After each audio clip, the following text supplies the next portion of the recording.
안녕하세요, PD입니다. 오늘 일본에서 부동산 이제 우리가 살 집을 찾을 때 계약을 할 때 특히 주의해야 할 점에 대해서 이야기를 하려고 합니다. 저번 영상에는 이제 집을 보러 갔을 때 확인해야 할 11가지에 대해서 이제 말씀드렸으니까 꼭 보시길 바랍니다. 오늘 영상은 한 두세 번 나눠서 찍은 영상이기 때문에 영상마다 조금씩 제 모습이 각도가 좀 달라질 수 있다는 점 이해를 해 주시길 바랍니다. 오늘 이제 보시는 영상에 대해서 조금 주의사항을 알려드리겠습니다. 첫 번째로 옛날에 이전까지만 해도 일본에서 부동산 하는 사람들을 센미찌야라고 했어요. 센미찌야라고 하는 게 뭐냐면 1000가지 중에서 3가지만 맞는 말을 한다라는 사람들을 부동산 중개업자, 부동산 하는 사람들이라고 했습니다. 그만큼 엄청 정보 자체가 닫혀 있고 그리고 일반인들은 잘 몰라요.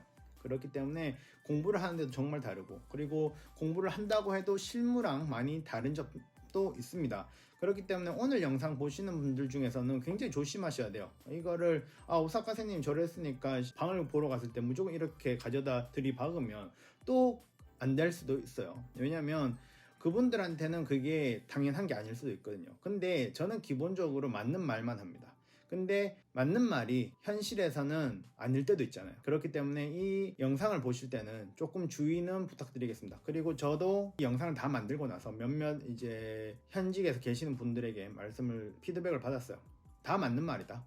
다 맞는 말인데 참 이게 안타까운 현실이 그렇지 않은 부동산이 훨씬 더 많다라는 말씀을 해주기도 하였습니다. 그렇기 때문에 영상은 일단 보시고, 그리고 서먹을 수 있는 거는 잘 서먹으시면 될 것 같아요. 그리고 영상에 이제 자막을 여러 가지 이제 달아갈 겁니다. 거기에서 특히나 주의사항 같은 경우는 좀 봐주시면 돼요. 특히나 이제 이런 말을 부동산 업자, 중개업자가 들으면 싫어한다라는 건 확실히 명기를 해두겠습니다. 그래서 여러분들이 집을 보러 갔을 때 조금 주의해서 말씀을 하면 더 이제 방을 찾을 때 좋지 않을까라는 생각을 합니다. 그렇기 때문에 그런 부분은 적어둘 테니까 또 이렇게 메모해가면서 보시면 좋고, 무조건 가져다 들여박으면 안 돼요. 아셨죠? 이렇구나. 일본의 부동산은 이게 정상이구나. 하지만 실무에선 정상이 아닌 경우도 정상인데 정상이 아닐 때도 있구나 하고 생각을 해주시면 됩니다. 그러면 따라오세요. 안녕하세요, PD입니다. 오늘은 저번 영상에 일본에 이제 집을 보러 갔을 때 그 집안에서 어떤 걸 확인해야 되는지에 대해서 이제 말씀드렸던 영상 여기 있습니다. 굉장히 중요하니까 봐주시고, 오늘은 더더욱 중요한 집을 계약할 때 정말 바보 안 되는, 정말 멍청이가 안 되는 똑똑하게 계약을 하는 방법 10에서 11가지에 대해서 말씀드릴게요. 이 영상 보고 정말 가시면 후회 안 하실 겁니다. 정말 바보 되지 마세요. 그러면 따라오세요.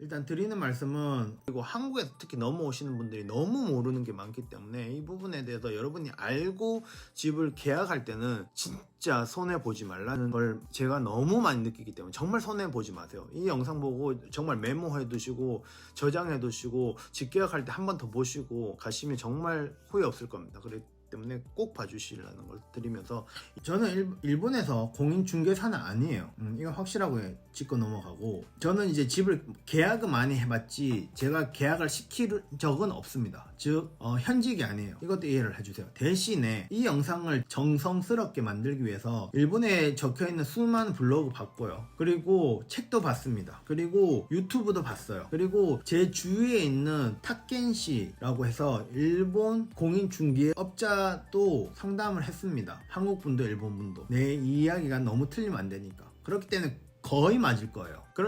근데 이걸 보면 또 업자들이 저 새끼 또 모르네, 야 그거를 그렇게 하는 데가 어딨어, 너가 실물을 잘 몰라서 그렇다, 그렇게 하는 데가 어딨어, 이런 데가 있는데, 이번 영상 보시고 정말 바보 되지 마세요. 여러분의 지갑을 정말 아껴야 됩니다. 돈을 아껴야 돼요. 엄청 중요하잖아요, 사는 거는. 그러니까 정말 끝까지 한번 봐주시면 감사드리겠습니다. 그리고 만약에 제가 틀린 것이 있다면 코멘트를 남겨주세요. 저도 공부가 되기 때문에, 저도 공부하는 마음으로 이 영상을 만듭니다. 그러면 잘 부탁드리겠습니다. 첫 번째는 바로 중개 수수료에 대한 이야기입니다. 중개 수수료라는 것은 이제 그 부동산 업자한테 이제 내는 이제 수수료인데, 결론은 중개 수수료는 입주자, 그러니까 여러분들이 동의하지 않는 이상 0.5개월치 이상은 받으면 안 됩니다. 이건 법적으로 나왔어요. 법적으로 중개 수수료는 집주인과 입주자에게서 합쳐서 1개월을 받을 수 있다라고 적혀있어요. 그까지밖에 못 받아요. 즉 그 말은 집주인한테서 1개월치를 받으면 끝이고, 아니면 여러분에게서 1개월치를 받아도 돼요. 대신에 만약에 여러분에게서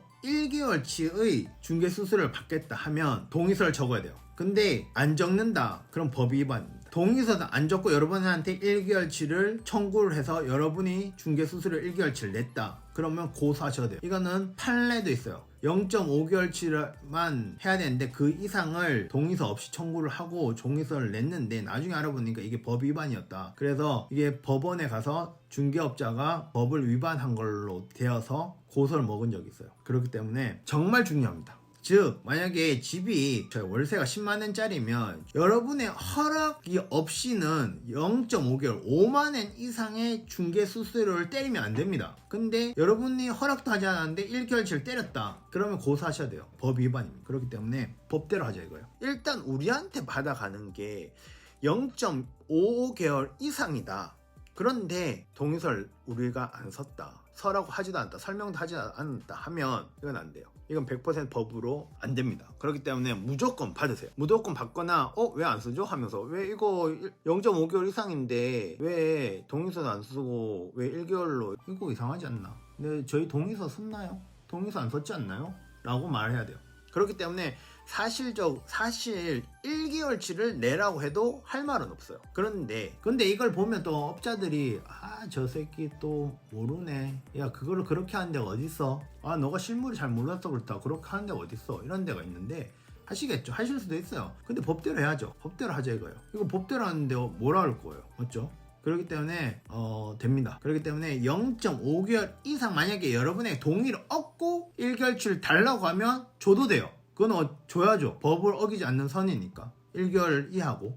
그렇기 때문에 이해를 해주시면 됩니다. 다시 한번 말씀드리면 법적으로는 0.55개월 이상은 중개수수료를 여러분에게 요구할 경우에는 무조건 승낙을 받아야 된다는 것을 아셔야 돼요. 아셨죠? 이게 가장 중요합니다. 그렇기 때문에 법적으로 정해졌다. 이게 첫 번째였습니다. 가장 중요한.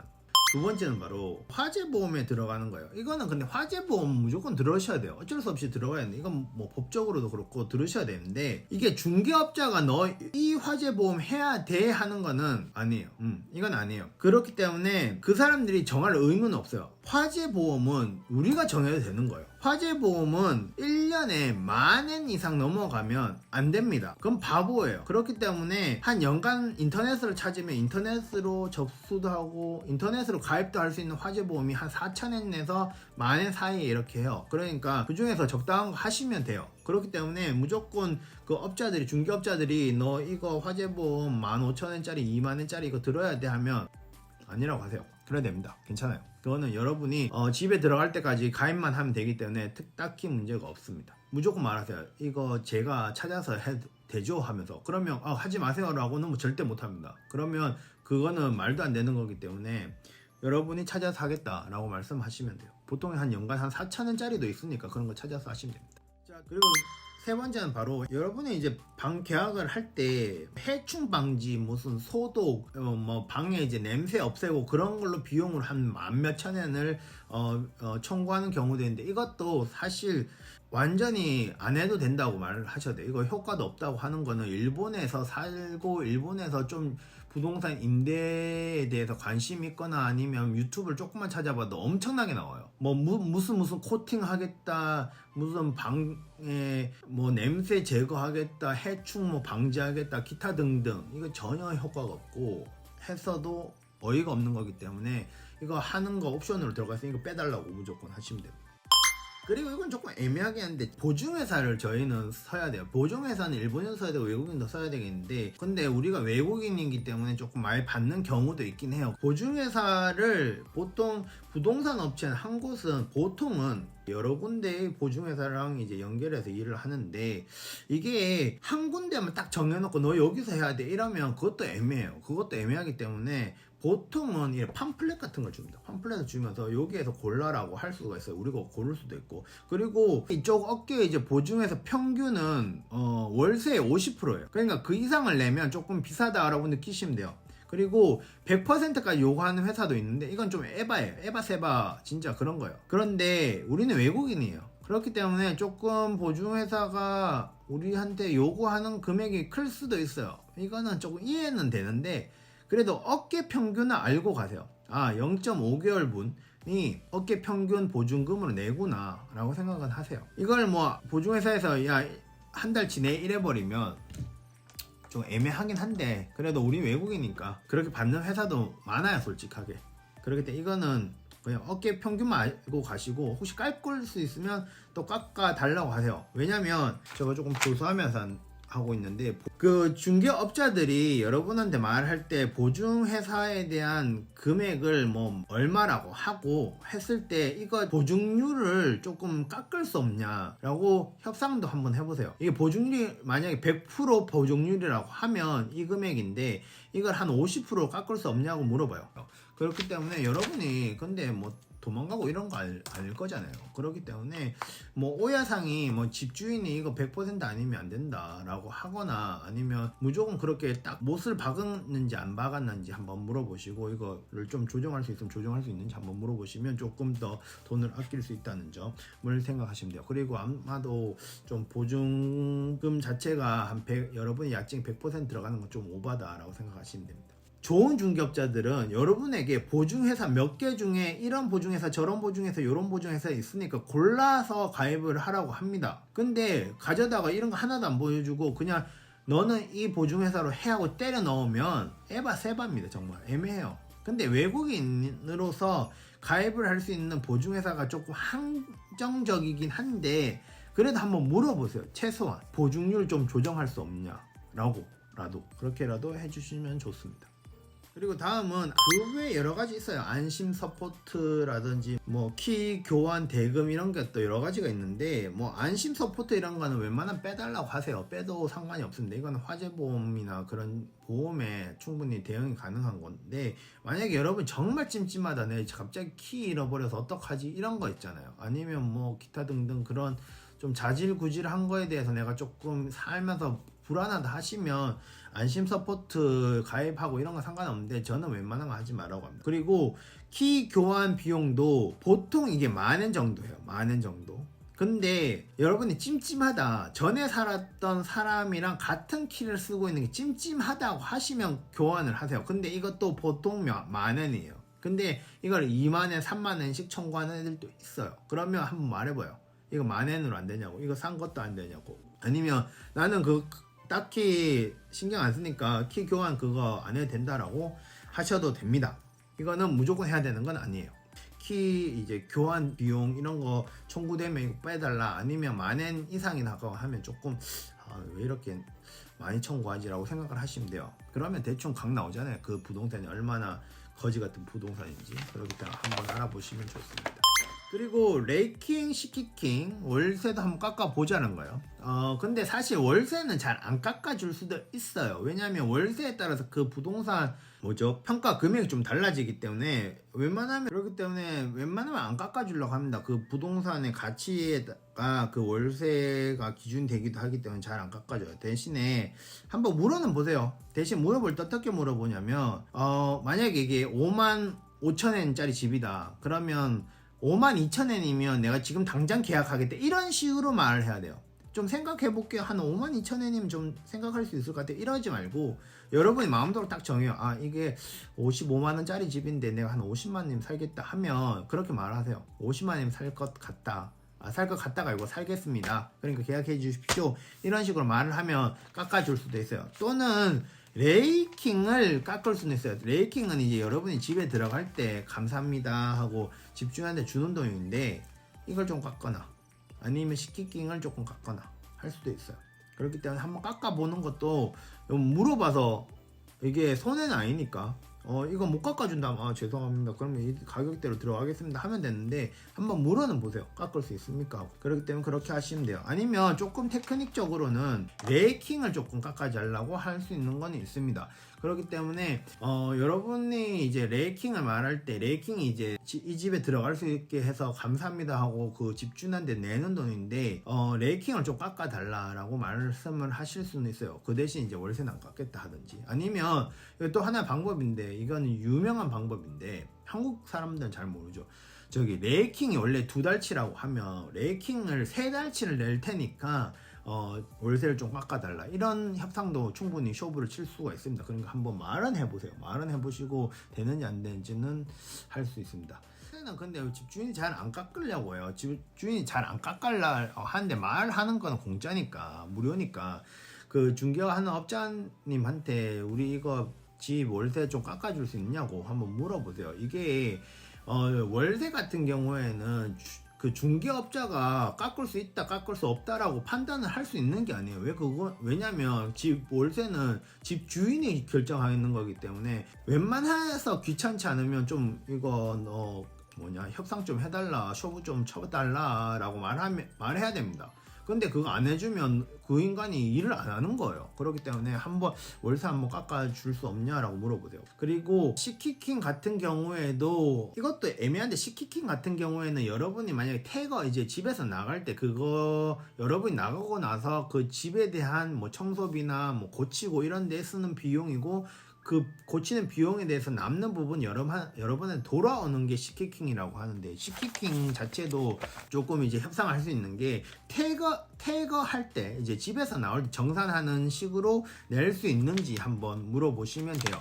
그렇기 때문에 그렇게 물어봐서 그렇게도 된다고 하면 처음에 이제 시키킹을 내는 경우도 없을 수도 있고, 시키킹이 자체가 없는 경우도 있으니까 그렇게 말씀을 해주시면 됩니다. 예.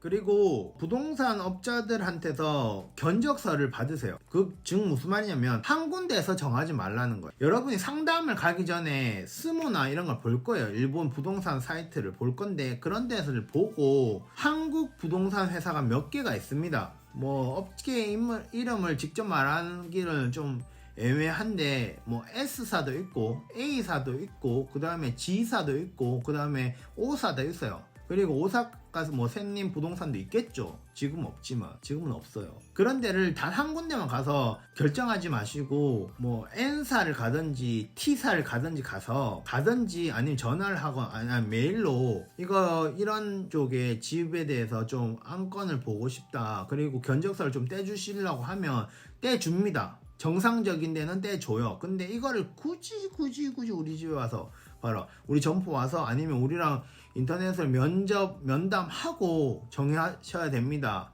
하면 조금 애매해요. 근데 이건 회사 룰마다 다르긴 해요. 그렇기 때문에 면담을 하던 뭘 하던 절대 한 군데랑 이야기하고 정하지 마세요. 이야기를 하시고 견적서를 받아요. 이거 얼마다. 그러면 그걸 가지고 다른 데를 가요. 그리고 이 집에 대해서 어떤지, 그러니까 A사에서 말한 금액을 말하지 말고 이 회사에서는 얼마 정도 해줄 수 있는지 한번 물어보세요. 그렇게 하셔야지 집값을 제대로 내는 거예요. 우리도 안 그래도 외국인이니까.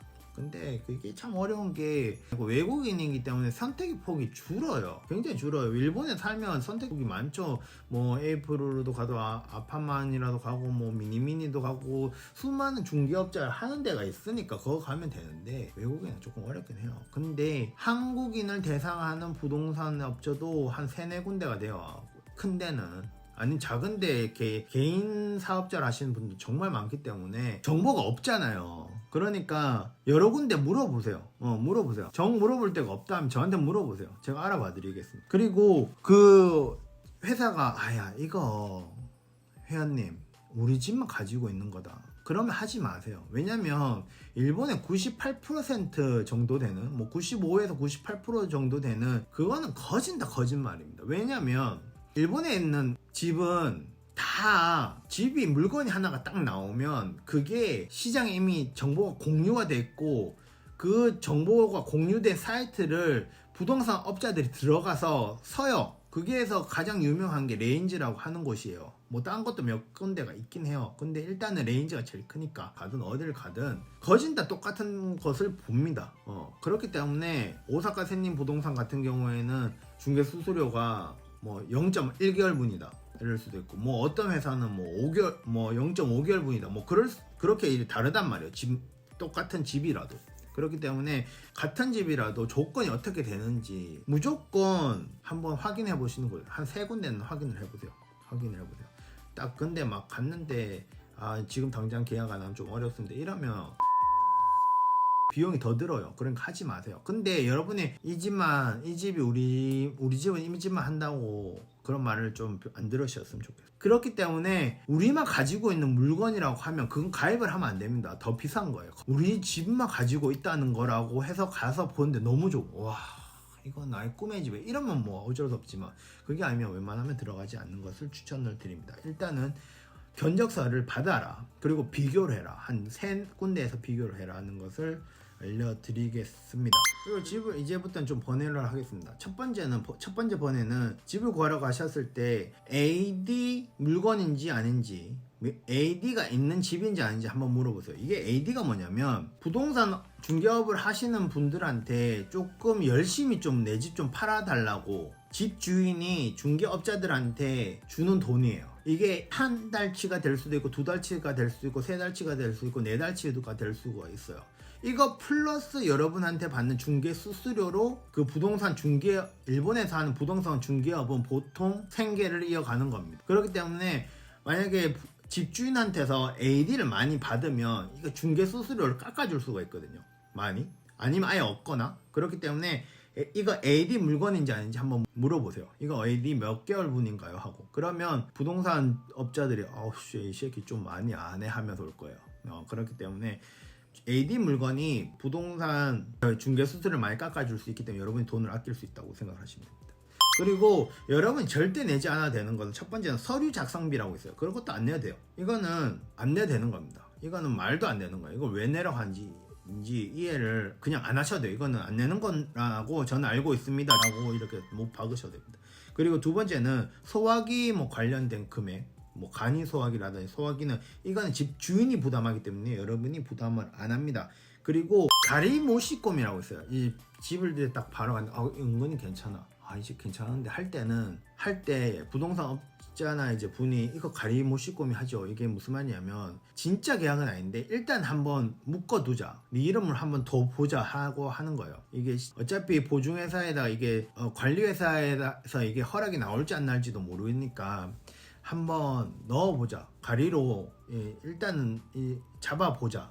정말 계약은 안 해도 되니까 일단은 그냥 잡아보기만 하자 하는데 이거 하지 마세요. 그렇기 때문에 가리모시꼼이 이런 거는 하지 마시고 부동산 업자가 여러분에게 굉장히 이거 뭐 해야 되는데 언제 하실 거냐고 이렇게 조금 힘을 밀어붙일 수도 있단 말이에요. 그럴 때는 그냥 부모님 핑계를 대세요. 아직 제가 집을 확인할 때 부모님의 허락을 받아야 됐어요 하면서 그렇게 좀 부모님 핑계나 가족 핑계를 좀 대시면 그렇게 강요를 못 합니다. 그렇게 해도 강요를 하면 그 집 부동산하고는 일을 하면 안 돼요. 그리고 마지막인가? 거의 마지막 같은데 하우스 클리닝 이런 것도 웬만하면 빼달라고 하세요. 여러분이 집을 보러 갈 거 아니에요. 집을 보러 갔는데 깨끗해. 따로 청소 필요 없을 것 같다면 그냥 하지 말라고 하세요. 이것도 돈 20-30만 원 깨질 때도 있으니까 하지 말라고 하셔도 됩니다. 무조건 해야 되는 건 아니에요.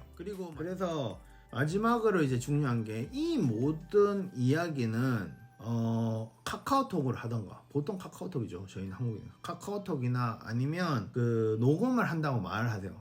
저희가 이제 이야기하는 부분에 제가 녹음을 해야 될까? 이거 절대 신뢰되는 게 아닙니다. 여러분이 잘 모르니까 해야 돼요. 그렇기 때문에 문자로 남는 거나 아니면 녹음을 하거나 뭔가 증거물이 남는 걸로 이렇게 하셔야 됩니다. 이거 정말 중요합니다. 그렇기 때문에 이렇게 하시면 되고 그래서 오늘 여기까지 해서 좀 집을 계약할 때 중요한 점을 좀 알아봤어요. 그리고 저도 이제 조사한 거에 대해서 여러분한테 공유를 했으니까 웬만하면 다 맞습니다. 그렇기 때문에 전 걱정이면 저한테 개인톡 하세요. 개인톡 하시거나 하시면 제가 또 저는 솔직하게 말해서 중개 수수료 거의 다 빼주시는 분도 소개시켜 드릴 수도 있고 여러분이 원하는 방을 가지고 있는 부동산 업체를 또 소개시켜 드릴 수도 있어요. 그렇기 때문에 저랑 일단 한번 상담하는 것도 한번 좋지 않나 라고 생각을 합니다. 바보 되지 마세요. 그리고 저는 정말 어이가 없는 게 일본 취업 스터디를 만든 것도 일본 취업 스터디를 바보 같은 금액을 내고 하시는 분들도 많았기 때문에 저는 한국에서 일본으로 넘어와서 제일 중요한 게 일단 사는 곳이 중요하잖아요. 그런 거를 엄청 바보 같은 금액을 내고 안 사셨으면 좋겠습니다. 이게 저 솔직한 마음이에요. 그렇기 때문에 궁금하시면 좀 물어보세요. 오늘 여기까지 하겠습니다. 좋은 하루 되시고 파티 같은 하루 되세요. 그러면 안녕.